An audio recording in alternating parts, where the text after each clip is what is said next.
फर्जी मुकदमा हुआ, किस तरीके से परिवार दर दर भटका, किसी ने सुना नहीं।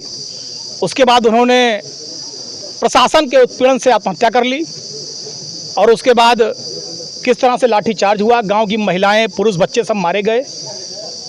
तो ये सारी घटना जो हुई है, एक नेता हैं। नमस्कार, मेरा नाम मनीष है। आप देख रहे हैं सार्थक न्यूज भारत। तो सार्थक न्यूज भारत की आज मौजूदगी है लोहंदा ग्राम सभा, जो कि सैनी थाना क्षेत्र के अंतर्गत आता है, जहां का मामला लगातार तूल पकड़ रहा है। वहीं अब इस मामले में पूरी तरीके से राजनीति भी हो रही है और उसी में एक प्रतिनिधि मंडल पीड़ित परिवार के घर आया है, जिसमें पवन पांडे जी है, समाजवादी पार्टी के पूर्व मंत्री। सर, क्या मानेंगे कि ये ब्राह्मण परिवार पीड़ित परिवार है? अभी पीड़ित परिवार से हम लोग मिले हैं। समाजवादी पार्टी के राष्ट्रीय अध्यक्ष माननीय अखिलेश जी के निर्देश पर समाजवादी पार्टी का प्रतिनिधिमंडल स्वर्गीय राम बाबू तिवारी जी के दरवाजे पर आया है, जिसमें लम्हा के पूर्व विधायक श्री संतोष पांडे जी, श्री मान सिंह यादव जी, हमारे एमएलसी साहब, हमारे जिला अध्यक्ष जी, राणा साहब, सारे लोग आए हैं। मृतक राम बाबू तिवारी जी के परिवार से सारी बात हुई। उनके बड़े भाई ने सारी घटना बताई, उनके भतीजे ने सारी घटना बताई और उनकी पत्नी से भी मिले।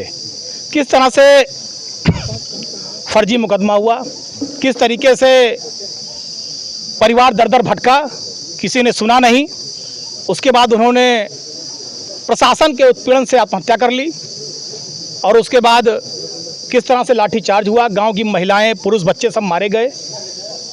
तो ये सारी घटना जो हुई है, एक नेता हैं जिनको कौशाम्बी की देवतुल्य जनता ने नकार दिया, बुरी तरह नकारा, और आज कृपा पात्र बन के डिप्टी सीएम बने हैं। कृपा पात्र हैं वो किसी के, सब उनके इशारे पर हुआ, तांडव हुआ। अधिकारियों ने गुंडों जैसा व्यवहार किया, अमानवीय व्यवहार किया। एक तरफ बॉडी पड़ी थी, दूसरी तरफ लाठीचार्ज हो रहा था। इससे दुखद किसी परिवार के लिए कुछ नहीं हो सकता। समाजवादी पार्टी भारतीय जनता पार्टी के इस कृत्य की और अधिकारियों के इस कृत्य की घोर निंदा करती है। परिवार को न्याय मिलना चाहिए।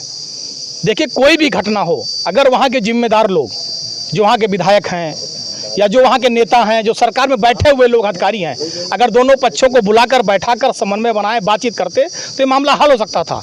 हमें समझ में आया कोई बड़ा मामला ही नहीं था, रगड़ा था। लेकिन इस रगड़े को एक बड़े विवाद के रूप में भारतीय जनता पार्टी ने प्रोजेक्ट कर दिया, उनके अधिकारियों ने, और जिसके कारण एक व्यक्ति की जान चली गई, लाठी खाना पड़ा, और ये बड़ा एक तांडव इस परिवार ने झेला है। तो ये भारतीय जनता पार्टी और भारतीय जनता पार्टी की सरकार में बैठे हुए अधिकारियों की देन है।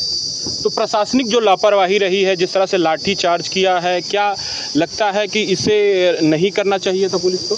बिल्कुल नहीं करना चाहिए था। बातचीत से और जब ये घटना की शुरुआत हुई, जब ये घटना प्रथम दिन संज्ञान में आई, प्रथम सेकंड जब संज्ञान में आई थी, उसी समय अधिकारियों को बातचीत करना चाहिए था, गंभीर होना चाहिए था, दोनों पक्षों को बुलाकर बातचीत करनी चाहिए थी, सच क्या है सच सामने लाना चाहिए था, जिससे कि न ये घटना होती, न जान जाती, न उत्पीड़न होता, न लाठी चलती और न आज ये कोहराम मचता। ये सब भारतीय जनता पार्टी और अधिकारियों की देन है। सर, लेकिन ये मामला जब सोशल मीडिया पर वायरल हुआ तो तमाम तरह की अब राय आ रही है, लोग अलग अलग तरह से राय व्यक्त करें। अब कुछ लोग कह रहे हैं इसमें कि पीड़िता के साथ न्याय नहीं हो रहा है, इसमें उप मुख्यमंत्री ब्रजेश पाठक ने दबाव बनाया है, जिससे अब लगता है कि पीड़िता को न्याय नहीं मिल पाया। तो इसमें राय लोगों की बटी है। देखिए, ऐसा है, मैंने क्या कहा, ये भारतीय जनता पार्टी के जितने डिब्बे हैं सब आपस में टकरा रहे हैं। हर डिब्बा इंजन बनना चाह रहा है। पहले पूरी बात सुन लीजिए।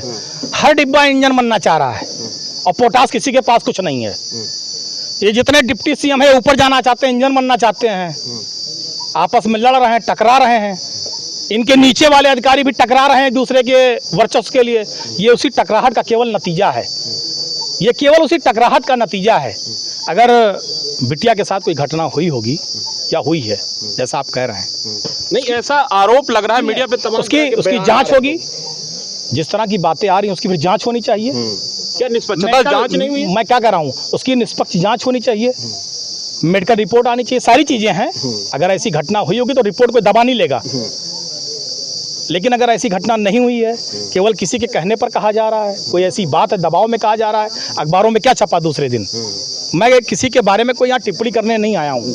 लेकिन मैं इतना जरूर कहना चाहता हूँ कि भारतीय जनता पार्टी के लोग केवल लड़ा रहे हैं। इनके अधिकारी परिवारों को परिवारों से, भाई को भाई से, जातियों को जाति से और समाज को समाज से लड़ाकर अपनी राजनीतिक रोटी सेक रहे हैं। केवल यही काम हो रहा है। भारतीय जनता पार्टी और इनके अधिकारी आज समाज का उत्पीड़न, समाज को लाठीचार्ज, समाज को परेशान करना, यही काम कर रहे हैं और जिसकी हम निंदा करते हैं। किसी नेता का काम, किसी सरकार का काम ये नहीं है कि परिवारों को लड़ाया जाए, समाज को लड़ाया जाए, गांव के लोगों को आपस में लड़ाया जाए। अगर कोई गई घटना है तो बैठा सकते थे, अधिकारी बैठते, दोनों पक्षों को बुलाते, सत्यता की जांच करते, अगर कोई दोषी था तो कड़ी कार्रवाई करते।